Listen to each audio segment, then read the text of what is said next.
শ্যামলী এটাই বলছে যে কোন গোপনে মন ভেসেছে পথ চলা এখানেই শেষ।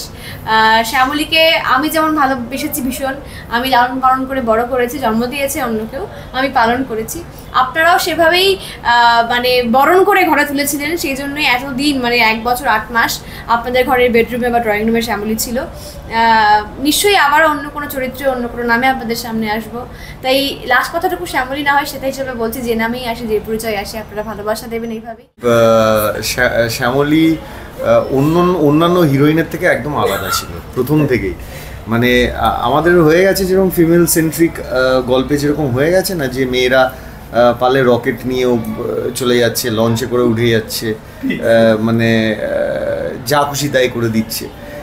ফ্যাক্ট তো ফ্যাক্টই থাকে। শ্যামলী না ভীষণ রক্ত মাংসে গড়া একটা চরিত্র ছিল প্রথম থেকেই। আর ও যেটা বললো সিম্পলিসিটি, এটাই ছিল শ্যামলীর সব থেকে মানে ইম্পর্ট্যান্ট একটা ফ্যাক্টর, যেটা ও ভীষণ ভালোভাবে ওটাকে তুলে ধরেছিল দর্শকের কাছে, যার জন্যে শ্যামলীকে মানুষ এত ভালোবাসে। আর ট্রেন থেকে বেরিয়ে এমন একটা চরিত্রকে ফুটিয়ে তোলা, সেটা কিন্তু আমি বলবো কমেন্ডেবল জব। এটা সবাই পারে না। প্রশান্ত, পাপাই, প্রিয়া, দোয়েলদি, শুভঙ্কর, ট্রিমেন্ডাস মিস করবো ওদের। আমি আর ফ্লোরটাই খুব মিস করবো।